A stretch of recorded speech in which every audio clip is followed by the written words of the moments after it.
Hi guys, Spartan 765 here. Today we're going to be talking about a rifle that you may or may not have seen, more than likely have seen. And that is the Zastava M70 N-PAP. Now these are new production AKs coming out of Serbia. And you'll see a little bit of mixed reviews from the earlier AKs, the earlier N-PAPs that came in, with the heat treating with the rivets and everything. And this particular AK is a 2016, so this one I haven't experienced any issues. It seems to be hit or miss as far as the earlier N-PAPs go. But I think this is a phenomenal AK, especially if you want to mount an optic to it. I got a authentic Russian Cobra red dot. Gonna do a review on that later. But just going to go off on the basic thoughts of this rifle. As far as what's available today on the, as you call it, imported market, imported meaning it comes in some bastardized configuration and they mill out the mag well to a double stack and swap out the trigger group in the stock and handguard, all that good stuff. Anyway, it's pretty much down to this and the Wasser 10 as far as getting an authentic European AK. You can get the Bulgarian imports through Arsenal, which again have the milled out mag well, and those are decent. There's nothing wrong with those at all, but those are pretty high at the price point. I mean, not too high. I mean, they're not way out of there. You're looking at about $1,000, which isn't too much, but these are sitting right now. When I bought this thing, I bought it for about $450. Now these are sitting right about $650. But honestly, if you're looking for an AK, don't buy a RAS 47. Don't buy a Riley Defense piece of shit. Go with either a Zastava N-PAP or a Wasser 10. Sorry, there's the dogs upstairs making noise. But you go with either of those two, you're going to get a mil-spec AK, assuming it's one of the current production 2016 and after N-PAPs are good. OPAPs are also great. Depends on which OPAP you buy. They got a 1.6 millimeter receiver, all of them. Some of them are direct imports and they mill out the receiver. A lot of them are Century rebuilds where they're rebuilt on a Century receiver, but still good gun, very overbuilt. These are a 1 millimeter receiver. These are just as good. These are roughly about 3/4 pound lighter than an OPAP. Just depends on what you want. I will say right off the bat, the furniture on these is it's okay. It's like a beech wood, but the way the stock attaches is through a stock bolt that goes through. It's different than other AKs. Which, you know, we'll see how it does. It's got about 2,000 rounds through it, and it hasn't loosened up yet. I know the Operators Union, AK 4774 Operators Union, did see some loosening on this, some wood erosion in here. I haven't experienced that yet, but, you know, we'll see. I only got 2,000 rounds through it.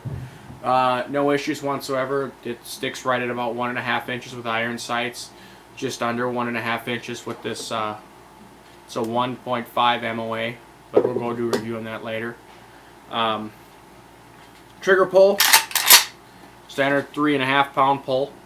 Of course, with all my AKs, I did my custom manual set double stage trigger, which once manually set, this one sits right at about 1.25 pounds. So it's really good for precise shooting. You know, as far as accuracy goes, 99 times out of 100, it's not the gun, it's the shooter. I have an AK that's a sub MOA AK, so as far as the AK accuracy debate, I think that's pretty much snuffed out. Okay, as far as the cons for this gun, one of the big huge cons is how much this thing weighs. It is very robust. The barrel is a slightly larger diameter than a standard mil-spec AK. It's not chrome lined, but you know, if you're not shooting corrosive ammunition or you're not in a jungle environment, it's not really that big of an issue. I think the whole chrome lining is kind of overrated. Not saying it's bad. I own several guns that are chrome lined. for an SHTF, I would prefer a chrome line barrel just to negate cleaning, not negate, but more or less. You ever clean a chrome lined barrel, it's significantly easier to remove the fouling. One thing that I think is kind of a, not really a con, but kind of, is the furniture is way overbuilt. Handguard and stock is super thick. You know, if you do a proper cheek weld on one of these, you're just fine, but you see a lot of guys that want to, you know, do one of these. You notice the angle of stock on the M-PAP and the O-PAP will be similar. You cheek weld here, you're going to be really shoving your cheekbone into it. You cheek weld where you're supposed to back here, slightly lower, and you're not having that cheek slap so much in the gun, which is the way you're supposed to, the way the gun's designed. I do think the stock could be a little narrower. It's definitely bulky. You could probably remove half a pound of weight of this gun just by slimming down the furniture, and that's something you can do on your own.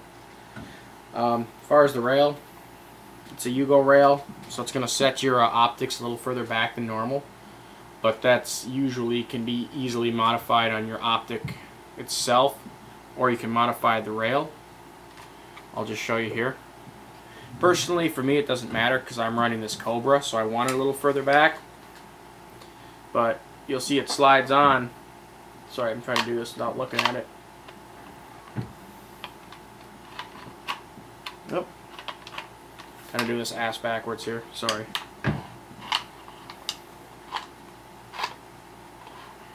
And I can't see it because I'm... There we go. There we go. That's the optic slided on. Now if you're running a PSO or you're running something else, maybe a rail adapter, you're going to notice that's sitting pretty far back. In which case you're probably going to either want to modify your mount, be dremeling out this piece here, or modifying your rail. I always go for modifying the mount or modifying something in the gun, but for that particular optic it works better.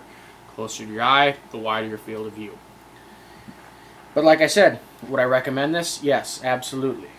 Price I'd pay, $700, no more, in the current market. I did replace the crappy plastic grip, which sucks. I forget, I think it's a US Palm. I don't know, I bought it several years ago, but I don't remember. But it fits real nice, gives you a good positive grip on the weapon. As far as the bolt carrier goes, bolt carrier, that is a chrome line bolt carrier, chrome line bolt. To the best of my knowledge, so I could figure out from the testing I did. She didn't rust up at all at the salt test, so I'm assuming chrome lined bolt and bolt carrier. Not chrome lined barrel though. Wonder why they didn't do that. Questions we all have. But anyway, fit and finish, good gun. If you're looking for a gun within the $600 to $800 market that's going to be a mil spec, as far as the heat treat, the rivets, you're not going to have any cast parts on this. You're not going to have any MIM parts. It's a big advantage buying a Serbian N-PAP or O-PAP or a they're imported by Century Arms, but the Wasser 10s, the new ones, are great. They're not having as many issues as they used to have, and they are built to spec. No MIM, no cast, don't even have to worry about it. Those are the two best ones you can get on the market, and you can step it up with an Arsenal Bulgarian import. They're about $1,000. Again, I got one. Ain't out of my price range. But you know, some people don't want to spend that on an AK. I certainly didn't before I had the job I have now. But yeah, good gun overall. Any comments, questions, suggestions, send me a message.